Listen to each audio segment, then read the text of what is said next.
This is Garis, Masculist, MGTOW flyers. That is 2 3-page essays on the themes of masculism and MGTOW, written by and read aloud by Prof. Dr. Hugo de Garis. This is flyer number 253, entitled Rethinking Masculist Political Strategy. Description. This flyer irons out some wrinkles concerning masculist political strategy. It spells out how masculists can persuade and force women to become female masculists by threatening them with babylessness, or at least manlessness, so that women vote with men to force the gender politicians to menfair the gender laws, to free men from manslavery, and to remove the current gynocentric society that so oppresses men, particularly in the divorce courts. The flyer itself. Right. Just a minute. Wrong window.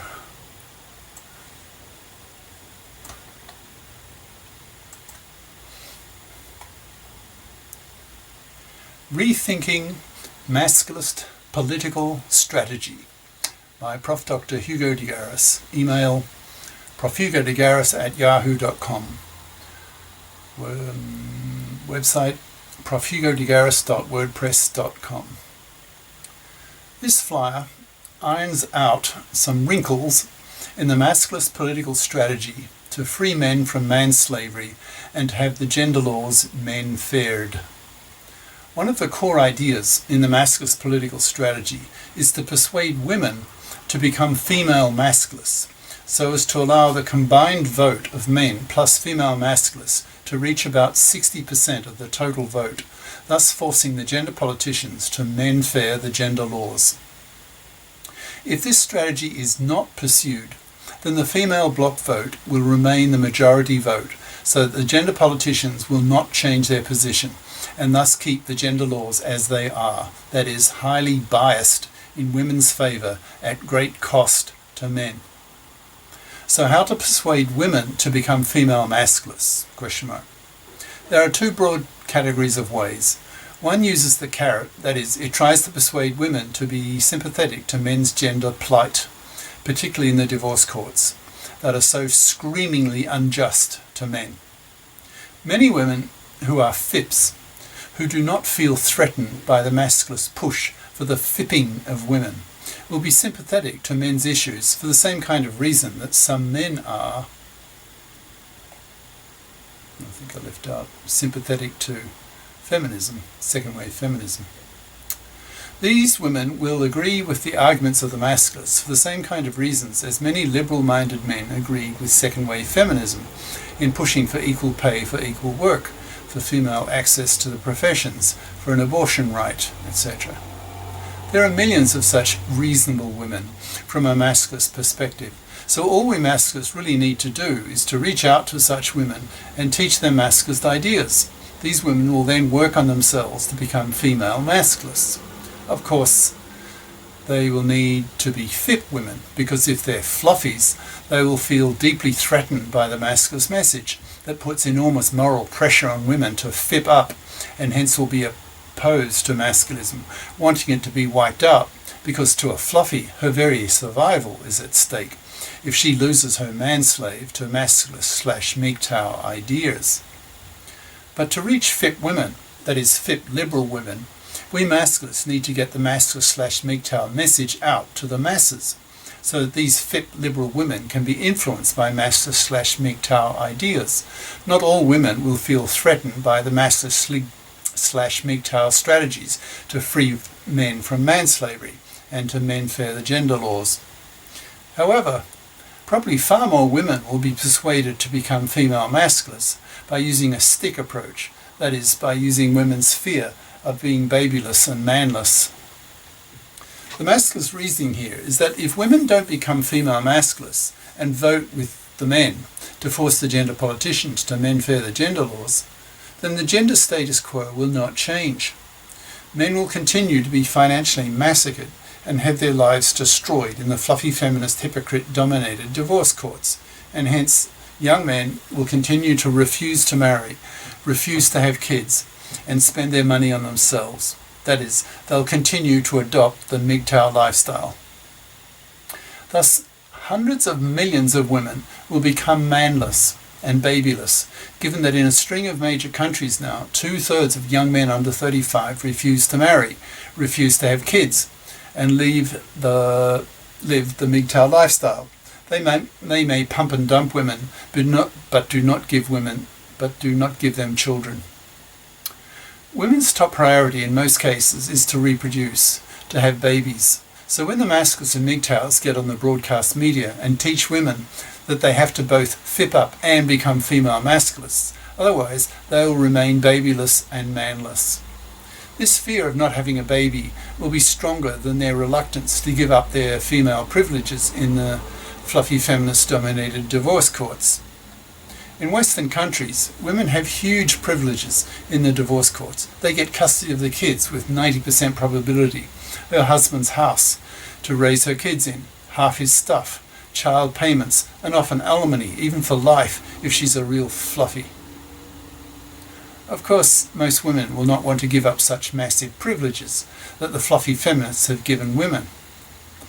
But with the MGTOW/masculists telling women that if they don't vote with men to menfair the gender laws, particularly menfairing the divorce laws and bringing in the paternity rejection right, then these women will not have babies and will not have a relationship with a man.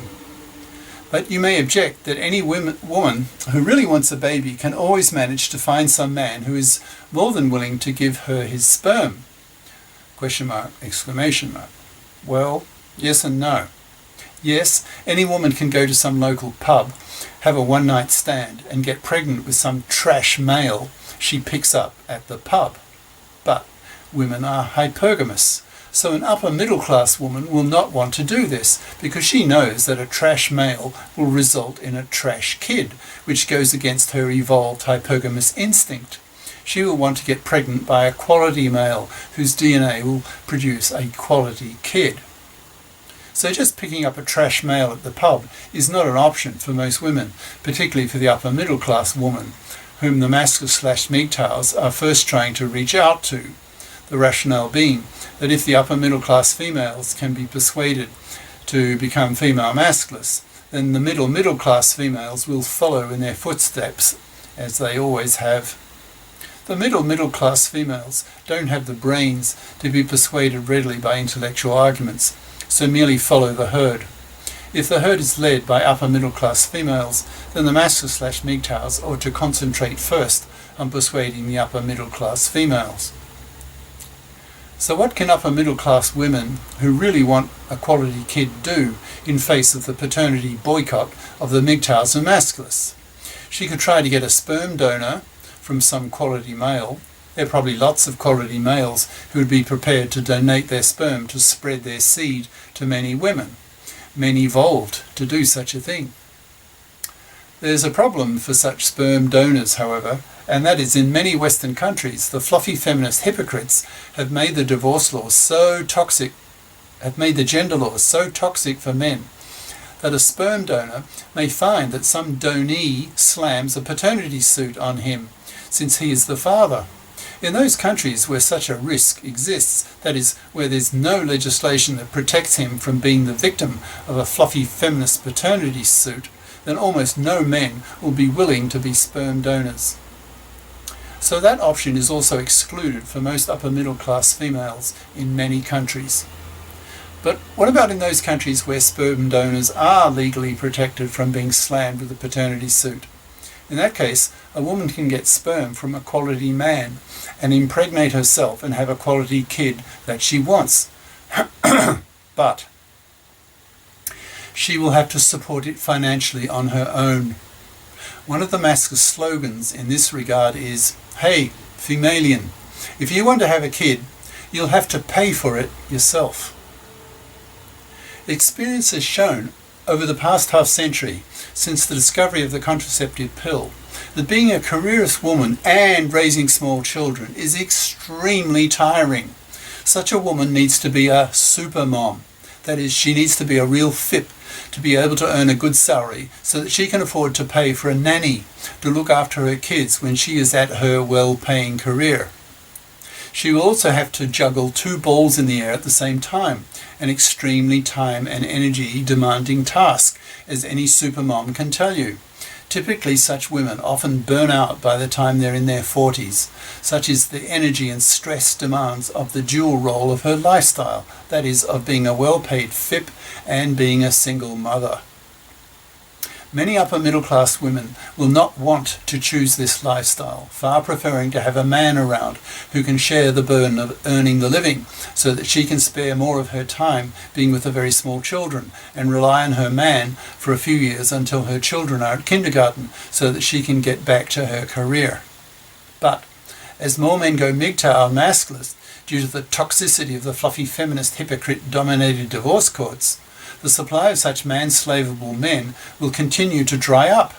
So even if upper middle class women can find sperm from quality men donors in those countries that do have laws that protect sperm donors from paternity suits, she's still left with the husband shortage. It's likely that if the gender laws stay as they are, then within a decade the percentage of men who are MGTOWs and masculists will be over 90%, so that almost every woman will either be babyless, or if she's a real FIP, she may have a kid by sperm donor, but she'll still be manless, and hence have to be a supermom and live the life of high stress and energy which will burn her out. So the masculists still have a strategy that they can use on women, threatening them that if they don't vote with men to menfair the gender laws, then they will be manless, and hence will have to be FIPs to have a kid, and even then only in those countries that have sperm donor protection laws. This is still a powerful argument, a powerful strategy that the masculists can use to twist the arms of women to become female masculists, so that they vote together with men to menfair the gender laws.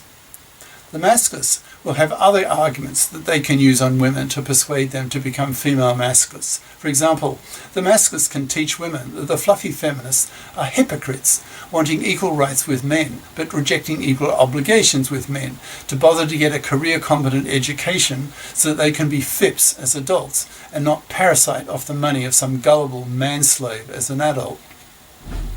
Masculists can thus shame women into becoming FIPs and not be hated by masculists for being hypocritical, fluffy feminists. Masculists can also teach women that the feminazis are now genociders because they are the root cause of why MGTOWs and masculists are rejecting marriage and paternity due to the toxicity of the divorce courts taken over by these feminazis, making divorce so toxic for males that they utterly reject marriage and paternity. Most men are now arguing, quote, if the odds of losing my kids are 1 in 4, roughly, then why bother having kids at all? Why indeed? So it's not surprising that most young men now do a cost-benefit analysis and come to the practical decision not to marry and not to have kids. When they choose to live a MGTOW lifestyle, they then choose to live a MGTOW lifestyle, perhaps pumping and dumping women, or ignoring women totally, preferring not to have to put up with women's inherent negative traits, for example, female nagging, being irrational, being emotional, and hysterical. The masculists can teach women that the feminazis are the most hated of women by men, and especially by the masculists, who already have a hatred of fluffies, whom they see as immoral, parasitic, manslaving vermin, and avoid them like the plague. But fluffy feminists are not only fluffies, but are hypocrites as well, because they are feminists in the parliaments, that is, pushing for equal rights for women, but are fluffies in the divorce courts, still expecting to be able to parasite off the money of a man. Women can be taught that if they're feminists, then that will be the kiss of death for them in terms of getting a man. The feminazis are so hated by men now that women can be taught, quote, no man wants a relationship with a feminist, that is, with a misandrist, man-dumping, feminazi bitch. Such women are hated and the first to be rejected, left rotting on the shelf to extinction, so that their feminazi bitch genes are removed from the gene pool. Women can be taught that men have the financial power to force women to fip up, since men are socialised and evolved to be fips, so don't need to parasite off the money of a woman to survive financially. A fluffy, a traditional woman who expects to be able to parasite off the money of a man, can only be a fluffy if she can get her financial claws into some manslave. But the MGTOWs and masculists are causing men to refuse to be manslaves, preferring the MGTOW lifestyle, liberating men from being manslaves to parasitic bloody fluffies. All these arguments can be applied to women by the masculists, so that women become strongly motivated to vote with men to force the gender politicians to menfair the gender laws, menfair the divorce laws, bring in the paternity rejection right, and menfair the many social and legal discriminations against men. This masculist strategy, that is, work on women by teaching them MGTOW/masculist ideas, so that some women, that is, the liberal upper middle class FIP type women, become female masculists, and hence motivated to help men liberate themselves from both manslavery to hated fluffy parasites and from the tyranny of the highly unfair gender laws. The masculists need not only to educate women to become female masculists, the masculists also need to educate the MGTOWs to convert themselves into politically active, angry masculists, who then roll up their sleeves and do the hard work, similar to what the feminists went through in the 60s, 70s, 80s, etc. There's a ton of work for the masculists to do. For example, set up masculist groups in every college and high school to put enormous moral pressure on the fluffy 16-year-old women who choose to study fluffy crap majors that will not allow them to become career competent as adults, and hence will become fluffies, and then look around for some manslave to parasite upon in her 30s when she wants kids and a middle-class house to raise them in that her manslave pays for. Masculists need to approach the broadcast media and teach the media people about the most important story of the century. That is, that if the gender laws are not made menfair, the MGTOWs and masculists will continue to boycott paternity and hence wipe out whole populations. The media people need to be taught the ideas of the masculists and MGTOWs so that they can transmit these ideas to the masses, including women. Men's studies courses need to be set up in universities to educate both sexes on how men suffer severe gender role problems too, on how women oppress men too. A NOM, N-O-M, needs to be created, National Organisation for Men, equivalent to Women's NOW, N-O-W, National Organisation for Women in the US, that aims to menfair the gender laws, that has the power to lobby gender politicians, etc. Masculist sages need to write masculist books, teaching the upper middle class of both sexes about masculist and MGTOW ideas. Masculists are highly conscious of the strong need for education of the public in MGTOW/masculist ideas.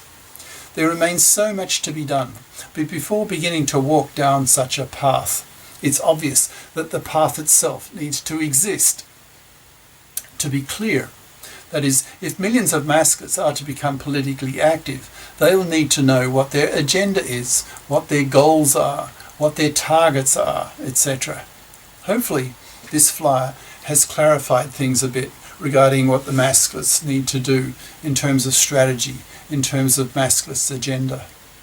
In short, the core idea is to persuade women to become female masculists, so that a combined vote of men plus female masculists will reach a total of about 60%, so that the gender politicians are forced to menfair the gender laws that are needed to liberate men from manslavery and a gynocentric culture that truly oppresses men.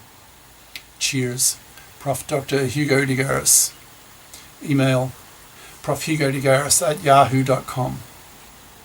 Website profhugodegaris.wordpress.com. YouTube channels, De Garis Masculist, MGTOW Flyers, and De Garis Essays. Ciao.